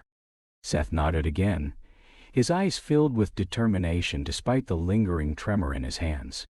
He stood up, ready to move. Bud led the way, navigating through the back alleys and deserted streets, his senses on high alert. Every sound, every shadow was a potential threat. He knew that the moment they left the cover of the dark, they'd be exposed. If Audrey's people were looking for them, and they almost certainly were, they wouldn't take long to find them. The underground facility had been a well-oiled machine, and any disruption to that order would send ripples through her network. "I think we're clear for now," Bud muttered after a few minutes, but he didn't let his guard down. They had just left the building, and the world felt too still, too quiet. He could hear the hum of the city in the distance, but everything between them and safety was an unknown. Seth glanced over at him, his voice barely audible. "Where are we headed?" Bud didn't answer immediately. He was still trying to piece together the next move, and in moments like this, it was better to trust his gut than any calculated strategy. There was a place on the outskirts of the city where they could lay low. An old safe house he had used before. It wasn't much, but it would provide some shelter. They could regroup, reassess their options, and figure out what came next. "We're heading to an old safe house," Bud said, his voice cold and unwavering. "It's not far. Stay close." The two of them continued moving, ducking behind buildings, avoiding any main roads. The night had swallowed them whole, but the dark was both a shield and a trap. Every step they took brought them closer to potential danger. The city had always been a maze of alleyways, tunnels, and dead ends. But in this moment, it felt more like a labyrinth designed to ensnare them. As they turned a corner, they nearly collided with another figure, cloaked in shadow. Bud's instincts kicked in, and he was already pulling his gun. But he stopped short when he saw who it was. A familiar face stepped out of the shadows, and for a moment, Bud thought his mind was playing tricks on him. But no, it was really him, Big John. The same towering figure who had been a mentor to Bud all those years ago. "Easy, Jablonski," Big John said with a chuckle, holding up his hands in mock surrender. "It's me." Bud let out a breath he hadn't realized he was holding. "What the hell are you doing here?" Big John grinned, stepping into the light. He was dressed in his usual cowboy-style gear, the same attire that had always made him stand out in a crowd, even in the darkest parts of the city. "Had a feeling you might need backup. Thought I'd come see how things were going." Seth, still on edge, gave Big John a wary look, but didn't say anything. "What are you talking about, backup?" Bud asked, his voice low, still wary. He hadn't expected anyone to be following them. Big John looked around, his expression turning more serious. "You're not the only one making noise, Jablonski. Word spreads. And Audrey's people don't just sit around when they're rattled. I got a few contacts who let me know you'd been spotted leaving that facility. Thought it'd be best if I checked in. Bud raised an eyebrow. And you just happened to be in the area? Big John grinned again, but it was more guarded this time. I know how to get around unnoticed. Trust me, I've got a few tricks of my own. He paused for a moment, his gaze flicking to Seth. Looks like you've got a partner now. How's he holding up? Seth, though still tense, gave a small nod. I'm fine, he said, though his voice was shaky. Just trying to keep it together. Big John clapped him on the back with a firm hand. Good. You'll get used to it, kid. This life, it gets easier when you stop thinking about the consequences and just act. Bud didn't take his eyes off Big John. I appreciate the help, but we don't need a babysitter. Big John's grin faded. No one's babysitting you, Jablonski. We're at war now. You can't fight this alone. Audrey's coming for you. Hell, she's probably got half the city's underworld on speed dial. If you want to win, you need more than just your own fists. Bud swallowed hard, his grip tightening on his gun. He didn't like admitting it, but Big John was right. Audrey's reach was vast, and even with Seth by his side, they were outmatched. They needed reinforcements. They needed a plan. All right, Bud said, his voice quieter. What's the next step? Big John looked toward the horizon, where the first hints of dawn were beginning to appear. We hit her before she has a chance to regroup. We go straight for her assets, disrupt her network, and make it clear that the old ways are over. We show her that no one is untouchable. Bud nodded. Let's get to work. The mission had shifted. It wasn't just about survival anymore. It was about taking the fight to Audrey San Fernando, striking her where it hurt and leaving a mark that she wouldn't forget. This was more than just a battle for control of the city. This was a battle for the future. And it was far from over. The city of Los Angeles had a rhythm all its own, a pulse that ran through its veins, a constant hum of noise and movement, both alive and dormant at the same time. But, as Bud Jablonski and Seth moved through the early morning streets, that pulse seemed to fade into the background. They were no longer part of the city's hum. They were something else entirely now. Outsiders, fugitives, hunted. The calm before the storm had long passed. Bud's truck rumbled down the road, the engine's growl seeming to echo through the otherwise quiet streets. Dawn was breaking, and though the sky was painted with hues of pink and gold, the world felt darker than ever. Their mission was clear: find Audrey San Fernando, cripple her empire, and leave a message. But now, more than ever, Bud knew that the stakes were much higher than he had imagined. What began as a fight for survival had grown into a larger war, a conflict that could alter everything. Not just for him, but for the entire city. The quiet between Bud and Seth was palpable, neither man willing to break the silence. Seth's thoughts were written across his face. He had been through more than any rookie should have to endure, but in some ways, it seemed to have hardened him. Bud knew he had to keep him focused. This wasn't the time for doubt. As they approached a more isolated part of town, Bud slowed the truck. They were nearing the outskirts, where the tall buildings gave way to empty lots, overgrown roads, and broken-down structures. This was the part of the city that most people avoided, the abandoned section where illegal dealings often took place. It was here, deep in the underbelly of the city, where Audrey's network seemed to thrive. Is this where we make our move? Seth asked, his voice cautious. Bud didn't answer immediately. Instead, he stopped the truck near an alleyway and cut the engine. For a moment, he just sat there, staring ahead into the distance, his mind replaying everything that had led them to this moment. They had come a long way from their first fight against the vampire in the suburban home, but this was different. Audrey wasn't just another vampire. She was the head of a sprawling empire, an empire built on manipulation, fear, and power. We've got to hit her where it hurts, Bud finally said, his voice low. The underground facility we found, That was just the tip of the iceberg. She's got people everywhere. Spies, informants, handlers, people who report back to her and run her operations. If we can disrupt that, make her resources crumble, we'll throw her off balance. Seth shifted uncomfortably in his seat. And if that doesn't work, what's plan B? Bud turned to face him, the weight of his gaze making Seth swallow hard. We don't have a plan B. There is no fallback. This ends one way, on our terms. Seth nodded, though his hands were clenched tightly around his stake. He wasn't as prepared as Bud for the final confrontation with Audrey, but there was no room for fear now. They were in too deep. They got out of the truck and made their way through the alley, moving swiftly and quietly. Bud had been in enough dangerous situations to know that noise was their worst enemy.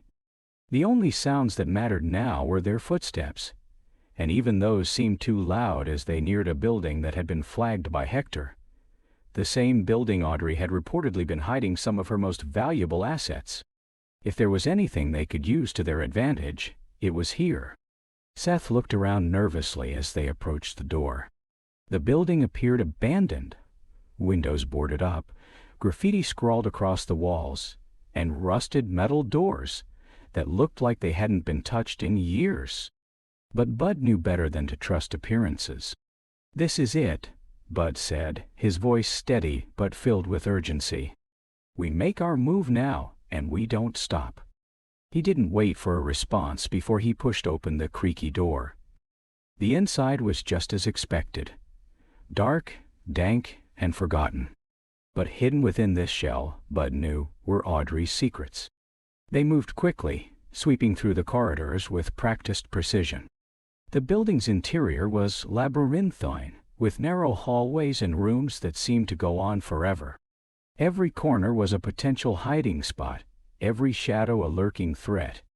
Bud's mind was constantly at work, calculating the best route, thinking 3 steps ahead of any threat. Suddenly, the sound of footsteps echoed in the hallway ahead. Bud froze, signaling for Seth to take cover behind a stack of crates. The two of them crouched low, waiting for the sound to grow closer. A figure emerged from the shadows, a tall man, dressed in dark clothing, his posture rigid, his hand resting on the hilt of a sword. A vampire, but not one Bud had seen before. The vampire walked right past them, unaware of their presence, and Bud let out a breath he hadn't realized he was holding. "That was too close," Seth muttered, but Bud just gave him a stern look. "Keep quiet," Bud hissed. "We don't want to alert anyone. Stay focused." They continued down the hallway, each step measured, each breath calculated. The deeper they went into the building, the more oppressive the atmosphere became. It was like a pressure was building, something that gnawed at the edges of their consciousness. Audrey's presence lingered in the air, an ever-present reminder that she was never far behind. They reached a large steel door at the end of the hall, and Bud motioned for Seth to wait. He stepped forward cautiously, examining the door for any signs of traps or security measures. It wasn't locked, but it was heavily reinforced. If Audrey had anything to hide, it would be behind this door. Bud pulled a set of lockpicks from his jacket, working quickly but carefully to bypass the security mechanism. Every second felt like an eternity as his mind raced. He could hear voices approaching in the distance, but he didn't have time to think about that now. The door clicked open, and he motioned for Seth to follow him inside. The room was dark, save for the glow of monitors and a few scattered lights. There were files everywhere, some stacked in neat piles, others tossed carelessly across the floor. A computer terminal sat in the far corner, blinking softly in the gloom.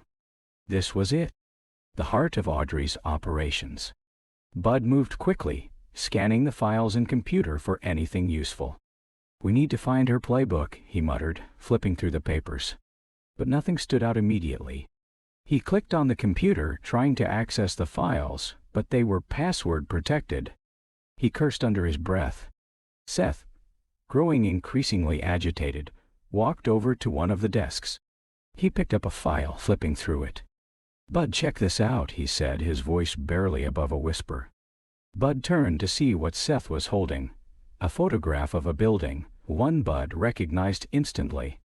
It was an old abandoned mansion on the outskirts of the city, the site of a massacre years ago. But this was different. The mansion in the photo had been refurbished. There was something in the background of the image, shadows moving, figures standing guard. Bud's heart skipped a beat. "Audrey's there," he said, his voice barely a breath. "This is where we go next." Seth raised an eyebrow. "What do we do when we get there?" Bud met his gaze, his expression hardening. "We take her down. We end this." As the two of them gathered what they could and exited the building, Bud knew the endgame was close. They were playing in Audrey's world now. But they had a plan, and more importantly, they had each other. They were no longer just surviving, they were taking the fight straight to Audrey's doorstep. And they weren't backing down. Day Shift is an action-packed vampire thriller with a twist of humor, starring Jamie Foxx as Bud Jablonski, a pool cleaner by day and a vampire hunter by night. Directed by J.J. Perry, this film combines high-energy action sequences, witty dialogue, and an offbeat blend of horror and comedy. It's one of those films that doesn't take itself too seriously, but still manages to deliver on both thrills and laughs. Bud Jablonski isn't your average pool cleaner. He's actually a skilled vampire hunter, collecting fangs to make ends meet. However, after a messy divorce, he finds himself desperate to secure his daughter's future. He needs money fast, which leads him back into the dangerous world of vampire hunting. Alongside his awkward and inexperienced partner, Seth, played by Franco, Bud dives into a series of vampire-filled encounters that test both his abilities and his fatherly instincts. The strength of Day Shift lies in its combination of genre elements. The action scenes are incredibly well choreographed, with Jamie Foxx bringing a mix of toughness and humor to his role as a skilled yet weary hunter. The fight sequences are intense and creative, especially considering the film's low-key approach to some of the horror elements. There's a lot of fun to be had with how vampires are portrayed, whether it's through their physical abilities or their grotesque transformations. One of the unexpected delights is the chemistry between Foxx and Franco.ie. Seth, the overly enthusiastic but utterly unqualified partner, adds a fresh dynamic to the film. His awkwardness creates a good contrast to Bud's grizzled veteran persona. The pairing doesn't feel forced, and their camaraderie adds a light-hearted touch amidst all the blood and chaos. The humor in Day Shift is self-aware, leaning into the absurdity of its premise. Whether it's Fox's character's deadpan delivery or Franco's fumbling attempts at vampire slaying, there's a charming playfulness throughout. The film knows it's ridiculous at times, and it embraces that. This gives it a unique energy, especially when compared to other vampire or action-heavy films that tend to lean too heavily into one genre. While the action and humor are enjoyable, the plot can feel predictable at times, and some of the secondary characters aren't given enough depth. The stakes, while high, don't always land with the emotional weight the film seems to try to achieve in certain moments. The villain, played by Snoop Dogg's character, is fun and charismatic, but the film could have explored his backstory and motivations a little more. Day Shift is a blast to watch if you're in the mood for an action-packed, fun, and sometimes goofy film. It won't win any major awards, but it provides plenty of entertainment, cool fight sequences, and laughs. The film balances its horror and comedy elements well, offering a light-hearted take on the vampire genre without losing the thrill of the chase. If you love films like Blade or Men in Black, Day Shift is definitely worth the watch. Thanks for watching. If you enjoyed this review of Day Shift, don't forget to like, comment, and subscribe for more movie reviews and insights. And let us know, what's your favorite vampire movie? Drop your thoughts in the comments below. Also, hit that bell icon so you never miss a new upload. Until next time, keep your stakes sharp and your silver ready. Stay safe out there, folks.